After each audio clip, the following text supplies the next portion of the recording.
you look back in the turn of the century and before that, when our country first started, 90% of our society was entrepreneurial through a farming perspective. We're now caught, unfortunately, having to go to work to make the money. We're economic slaves. Exactly. We're economic slaves. Okay. Right, the money's just an abstract thing to purchase whatever.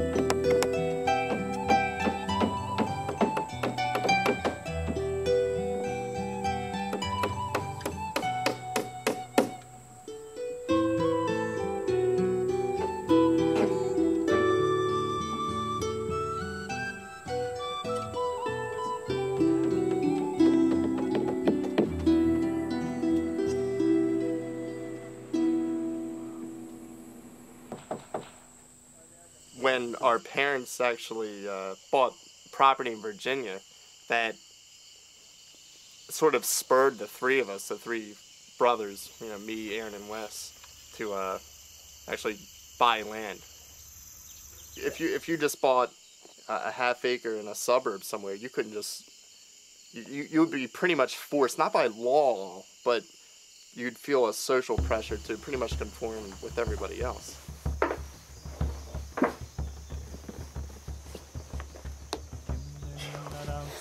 What's gonna be cold last night? Jeff, do you have any garlic? I want to sprinkle some garlic on this beef. Yeah. Now we have, I think, 162 acres here that the three of us share. So, you know, 54 acres apiece. That's a good chunk of land. We are creating a foundation on which to build the rest of our lives.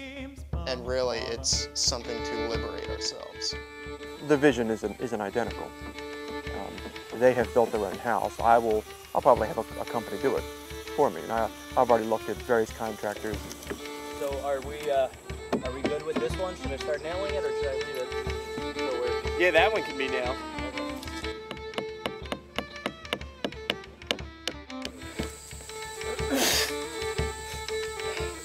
Really hungry. It's going to be about half an hour, 40 minutes before that fire dies down. Gives me some cooking tools. But we might as well just snack right now. Oh, that smells great.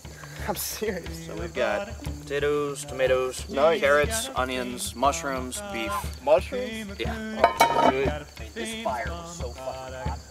I think this country, the founders like Jefferson and Madison, had a similar notion about land. They derived their freedom from the possession of land. You know, that distinguished you from the serf or the slave. And I think we've really gotten away from those ideals. It's hard to say whether or not I'm just tagging along. I mean, certainly I am the youngest brother. I'm sure a sociologist would tell me that I've been socialized by my family, and that's exactly the cause of my thoughts. But I'd like to see them try to prove that, you know, these are my thoughts. Yes, they're similar to my brother's. Of course, I'm 14 years older than Aaron. I didn't see a whole lot of Aaron growing up, you know, because I was 14 when he was born. There have been times when I've come close to rejecting this lifestyle. As you know, there's no road leading into this house site. So everything had to be either trucked in, you know, by small loads by my small truck, or hand carried. And probably at least half the parts of this house were hand carried, like a half mile from the road. That slows you down. Second, we can only work on this on weekends and a couple hours during the week. There have been struggles, but I've come back to it. I just keep seeing the clarity of this freedom that we're all envisioning. We're taking a year or whatever to get this house built, but then it's built and it's pretty much paid for at the same time.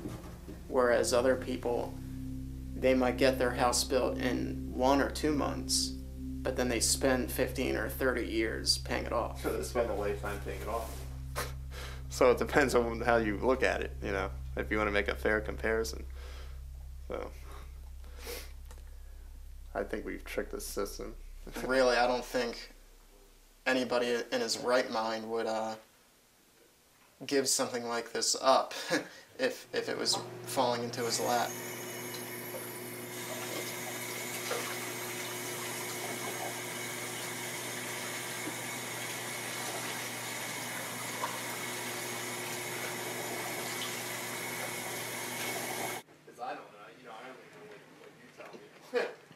If we don't leave soon, it'll be dark when you get down there. Okay. Okay. I mean, that's, you know, obviously not the ideal situation, but at least it's there to cover, the grounds, to explain the hole in the report. So, I mean, what can anybody say about it? I mean, we tried.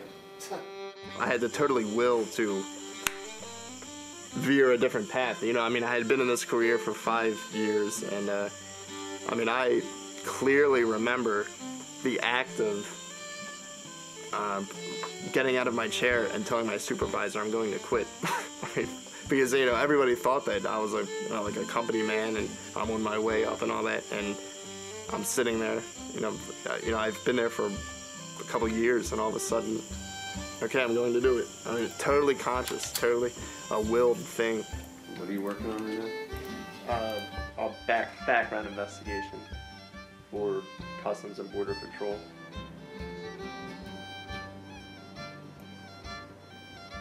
Basically, it's just revising the writing of investigators who semi-know how to write. So it's just putting it all together and making it cogent and understandable to the adjudicator. It's not simply being an editor. You're crafting something. Was she illicit reference, or was she just illicit verified somewhere on the form? Almost always, without fail, somebody forgets something to do something, leaves something out, forgets to get a supporting document, and it's brutal. Well, yeah, I mean, and that's annotated in the report, right, that you attempted to obtain some. It just delays me, and I gotta get that from them.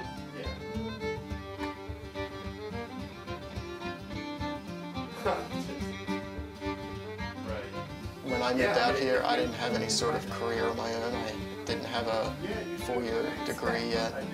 I still don't, but I'm working on that. Like I said, it's how I bring home the bacon. Somebody's got to do it.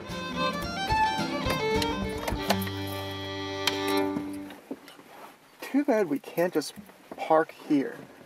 But it's all because that guy's here that we can't utilize this. All because that guy might be here. I mean, he's never actually here. All the land to the right of this was sold off, but not in any official manner. And that was before you got your property? Yeah, this was probably like in the 70s or something. I have no idea when, between the 50s and the present.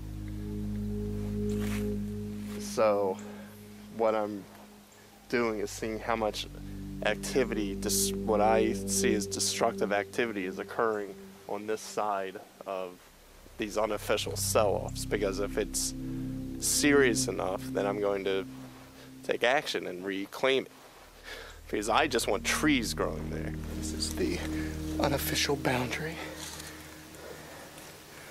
Somebody at some point, probably 20 years ago or so, put this here as if it was a boundary. She doesn't simply have some interest in, where is the border? She wants the border to be at a certain spot so she can put this building there.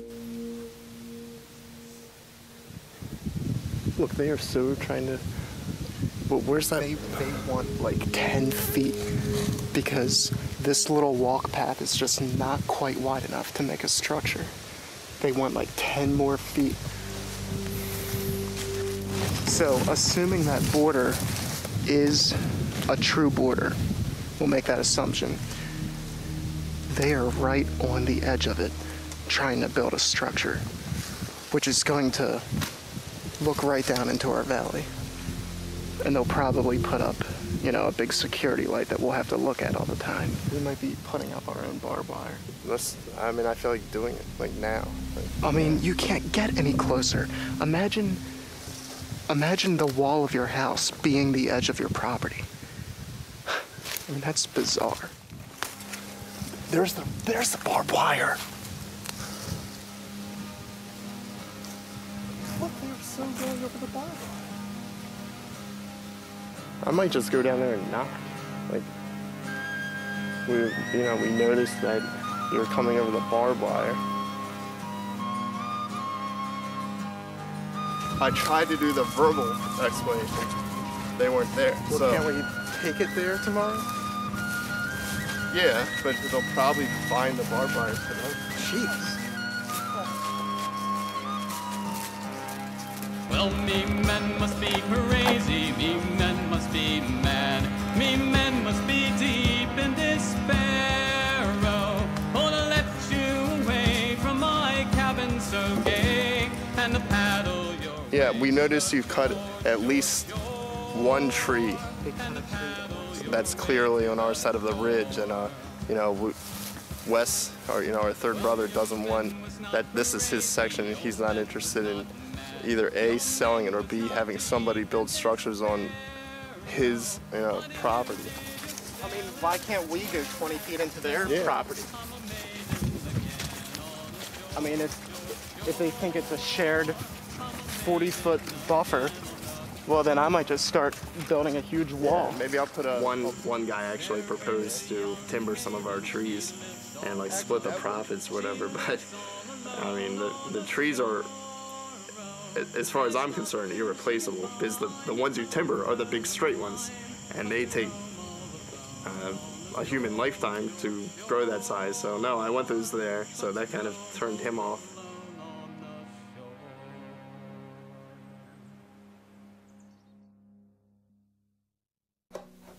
This is a case that happens again, Eric.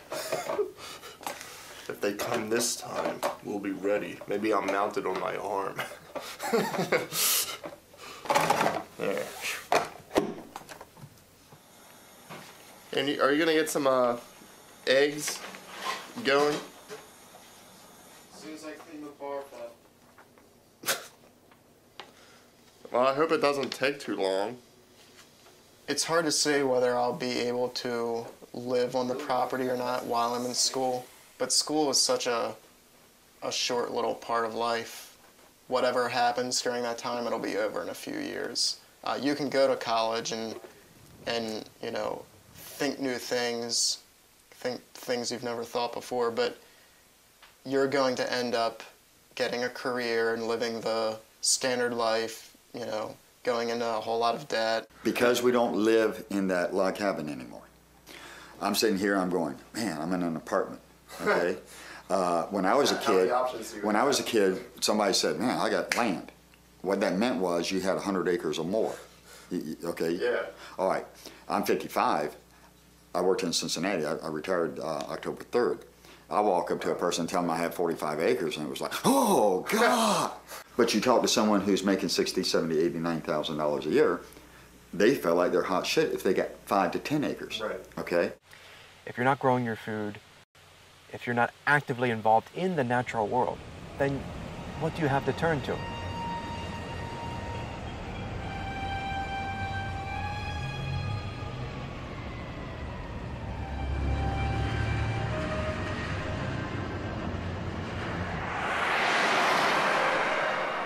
Remember, the economy, the assumption is that the economy must keep growing. And it's not just how do we maintain these things, but actually how can we maintain these in addition to creating more and more and more indefinitely as the needs keep growing and the economy keeps growing. I've sort of always been a pugnacious person, complaining a lot, which isn't always a bad thing, because if you complain a lot, it means you have ideals, and it just means those ideals are being frustrated. I mean, it's ugly, but this is what's powering the states. And it doesn't matter whether it's sustainable or not. Yeah, no, it's It just... doesn't matter if the world is destroyed and then we won't be able to continue doing that. We'll have leveled mountains and then still be out of luck. Yeah. Obviously, even in your question, it's kind of revealing the fact that there is a majority society, which is the Western world, the US in particular. I find myself becoming less and less part of that society. It's not a society I'm fond of, despite having been drawn to it occasionally. Part of that internal struggle going on here. Do I want to immerse myself in the society at all? And more the answer seems to be no. And it's funny because a lot of people will point out the fact that you only live once. Oh, so go ahead and live it up, you know. Have whatever experiences you can in your short life. When people don't have land, they don't know what to turn to. So we distract ourselves with entertainments. Is the goal to be as happy as possible, or as fulfilling your desires to their maximum? Because in that case, you'll be dead in the grave, and what is all that going to matter? Eventually, nobody will remember you. If there's not something bigger in life, why even live? And I think the property is something in life that is making it worth being alive for.